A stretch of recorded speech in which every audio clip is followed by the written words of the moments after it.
Yeah. Hi, everyone. It is an exercise in flexibility. Thanks everybody for being here.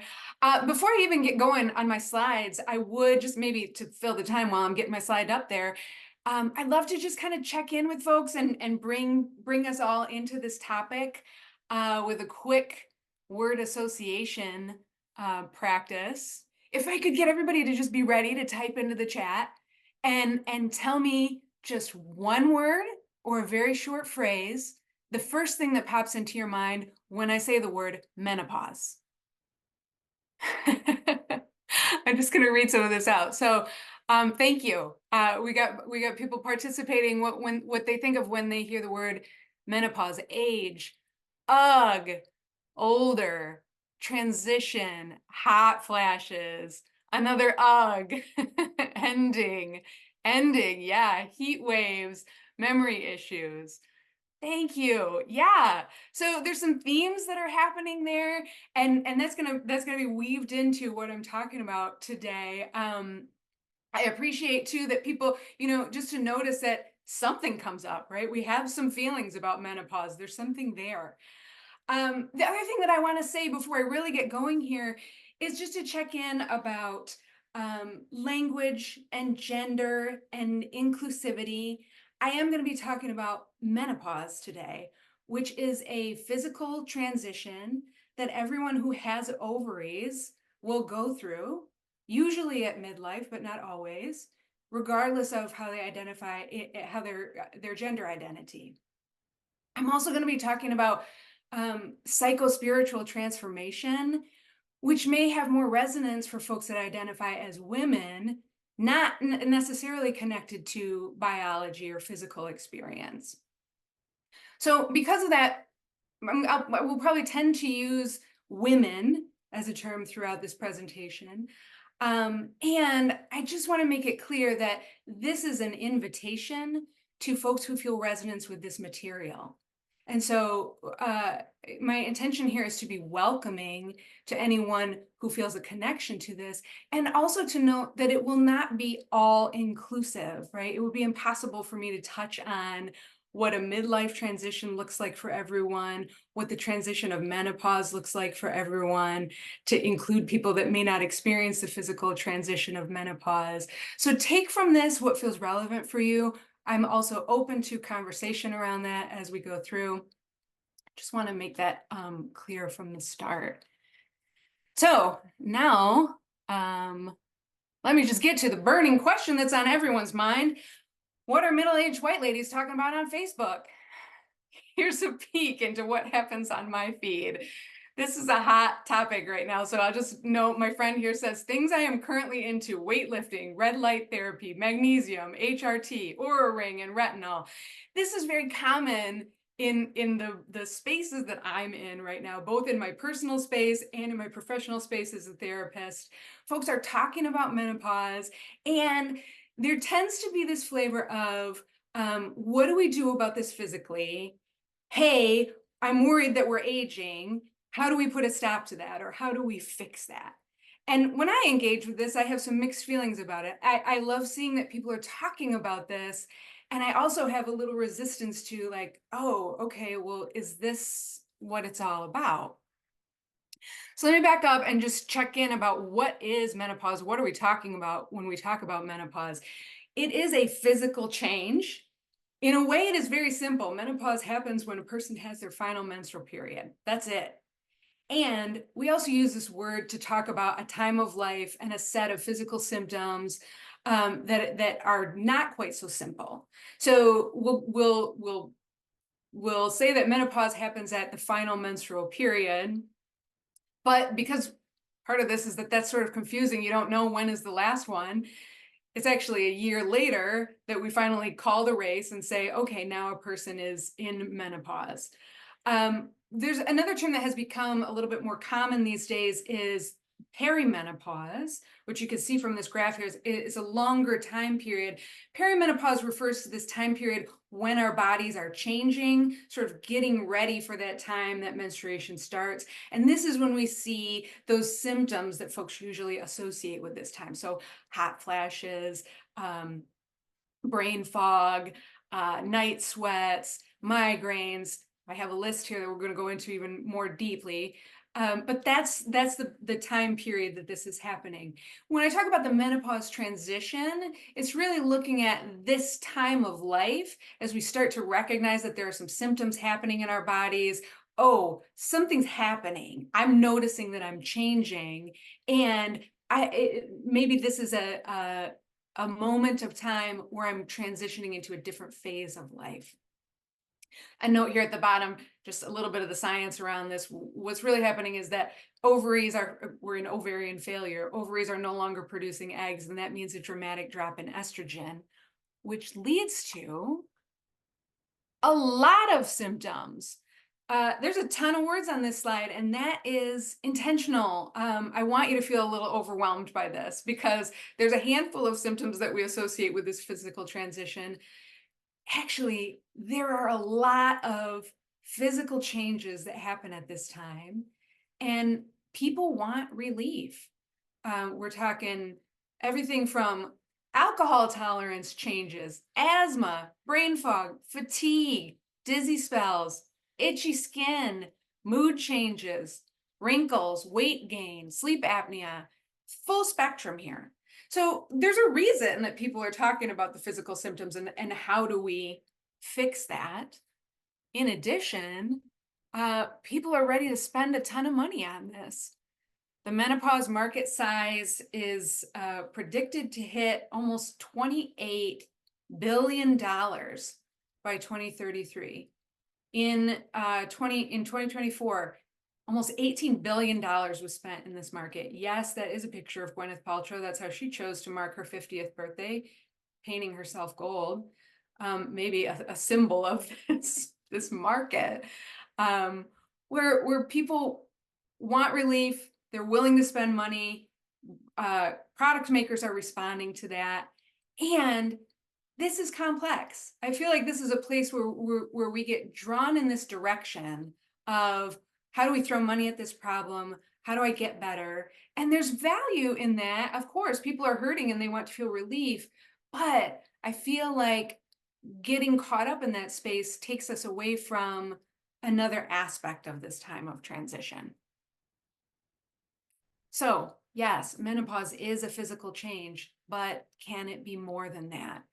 Can this time of, fiery alarm bells going off be a call to paying attention to our psychospiritual development at this midlife phase? And here I want to just call Carl Jung into the discussion, his concept of individuation. Carl Jung was really the first of our psychological lifespan theorists. He was the first person to put out there this idea that we are developing throughout our entire lives, not just in the space of childhood, adolescent, become an adult when you're 20, and then you're done, right? We continue to develop throughout our whole lives. In his formulation, the beginning of life or the first half of life is really concerned with ego development and adaptation, self-reliance. We're figuring out how to read the world and how to survive in it and how to fit into it and what we need to do to create the sort of, the persona, the picture of ourselves that we put out into the world. In the second half of life, Jung recognized that there's an invitation for a different kind of development. The second half of life can be about making the unconscious conscious. And this is really the heart of individuation, the space of stepping into our wholeness, recognizing all of the parts of ourselves. There's a quote here from James Hollis. He describes this as the surrender of the ego's agenda of security and emotional reinforcement in favor of humbling service to the soul's intent. So there's something there it's a really beautiful invitation to something larger. And it's also a time of grief and loss, being willing to let go of what we have been and stepping into something different. And I think that this is part of what's happening in these conversations around menopause. There's a fear of letting go of what we have been. Especially in our Western consciousness, where youth and beauty are what matter, right? What happens if I have to let go of all that I have created in myself in this first half of life and become something different? Jung said exactly one thing in his writings about menopause. This is the one place in his collected works where the word menopause arrives. He says, "It is a great mistake to suppose that the meaning of life is exhausted with the period of youth and expansion. That, for example, a woman who has passed the menopause is finished. The afternoon of life is just as full of meaning as the morning, only its meaning and purpose are different." I love that some folks today mentioned this in the chat, right? This idea of being finished or an ending. And here Jung is to say, oh no, this is not the end. This is just a passage into a different space. Some of you may recognize this as a callback to a meme that was going around earlier this year comparing George Costanza at 30 to Timothy Chalamet at 30. Just the implication being that 30 ain't what it used to be. The reason that I'm calling it in here is because there were so many things that Carl Jung said 100 years ago that are so relevant today. He could see the future, right? He could anticipate where we were going. And yet at the same time, I'm not sure that he fully anticipated the type of cultural adolescence that we might find ourselves in today in 2025. And this is really why I'm tapping into this menopause energy as an initiation into individuation.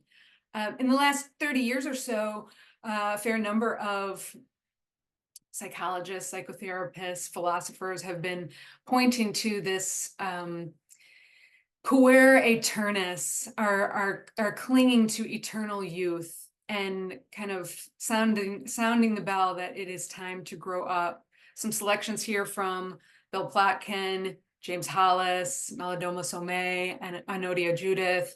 I'd mentioned Robert Bly also has a book called The Sibling Society.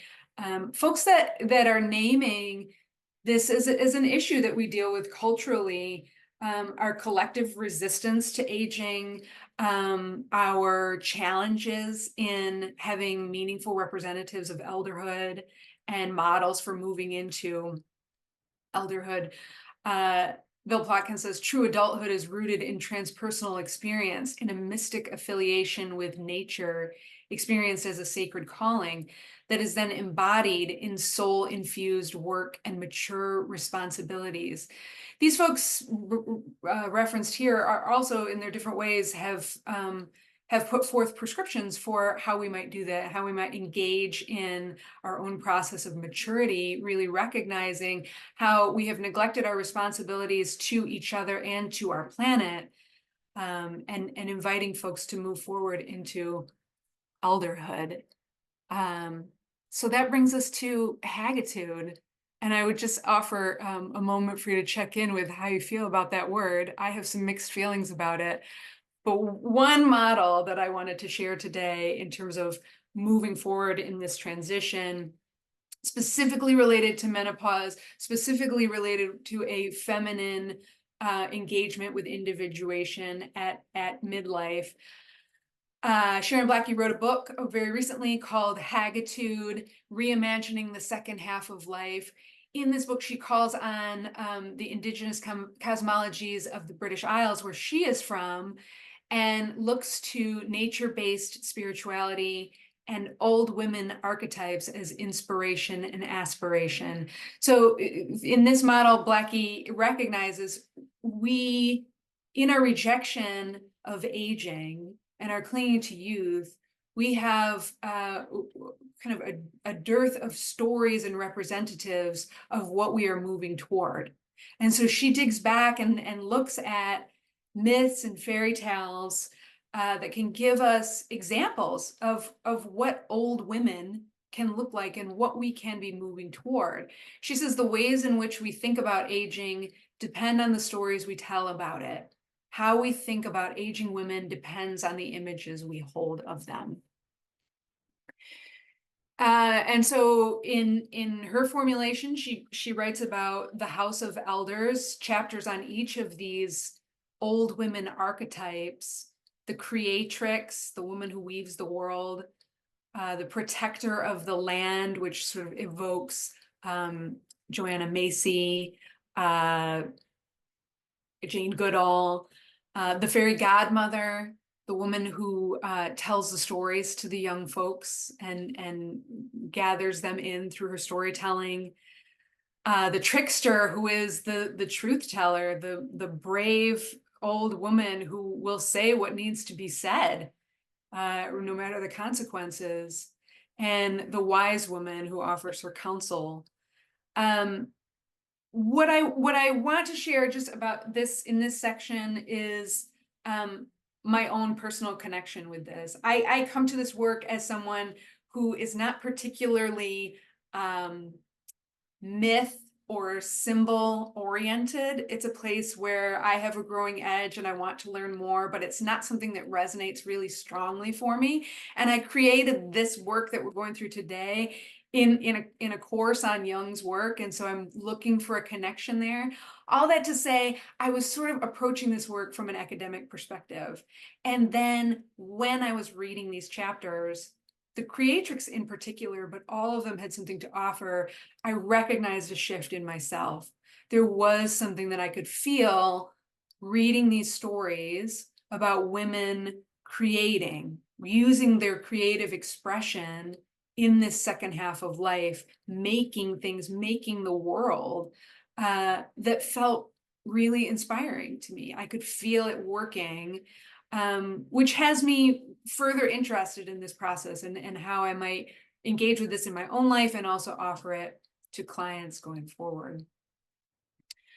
That really brings us to the end here. And I just want to kind of put out here, maybe for your own reflection, maybe for conversation if we have time at the end today, what does it mean to embrace haggitude?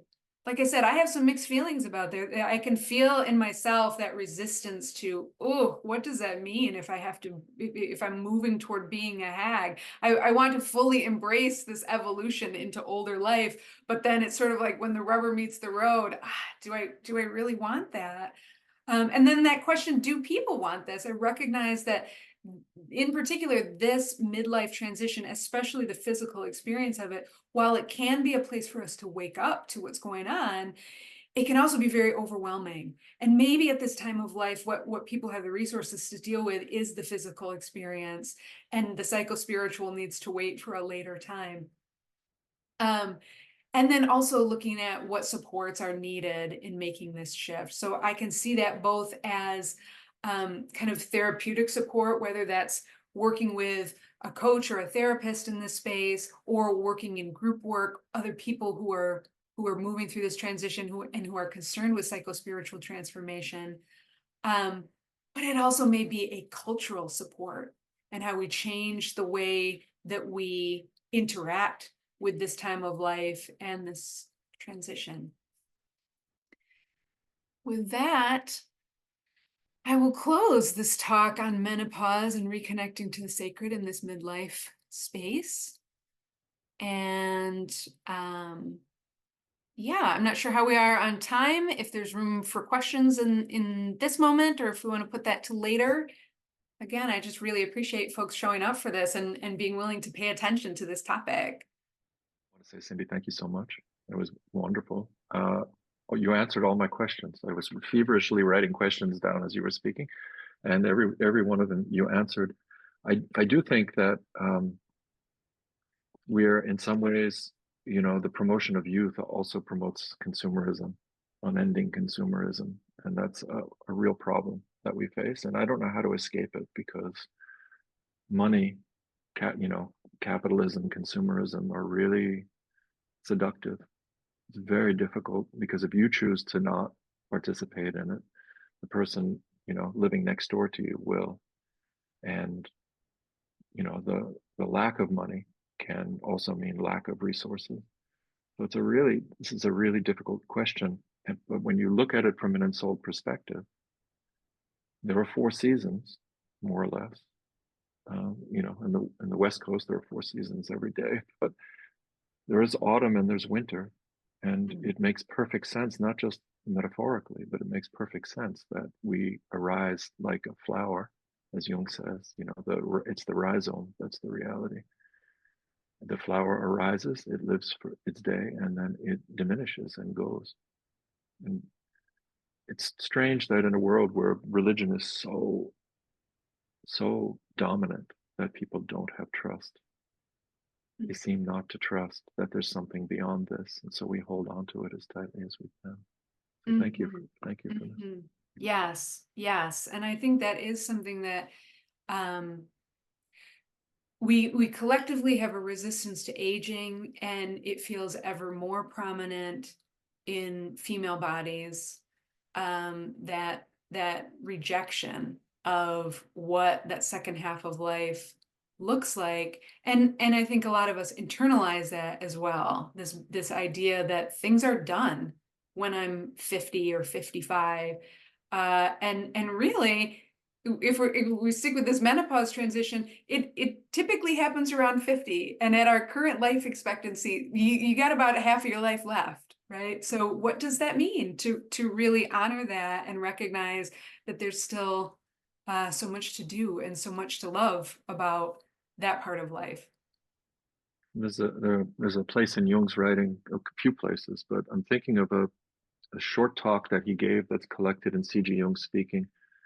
I think it was at the Harvard Tercentenary Club or something, where he gave a talk on Jesus.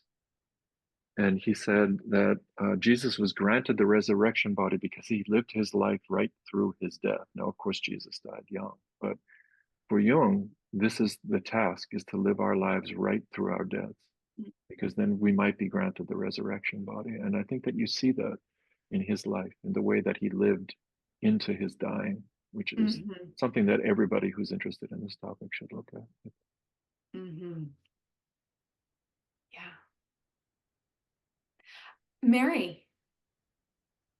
Hi, I just wanted to thank you for bringing the topic up. I did read Haggitude, and I agree that um, it definitely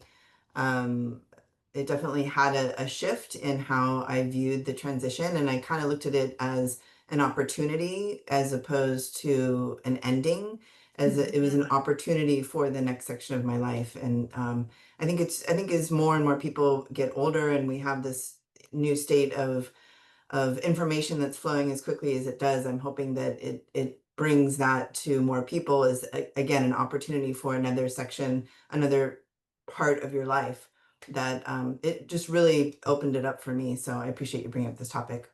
Yeah, thank you, Mary, and thanks for just kind of seconding that on Haggitude. Yeah. Paige? Good morning, everyone. Cindy, thank you so much. I'm thrilled. I dialed in to see your presentation, and it was really compelling, and I'm grateful for some of these tools. I hadn't heard of Haggitude, and for me, that fits with my kind of ethnic background, although it's a little edgy.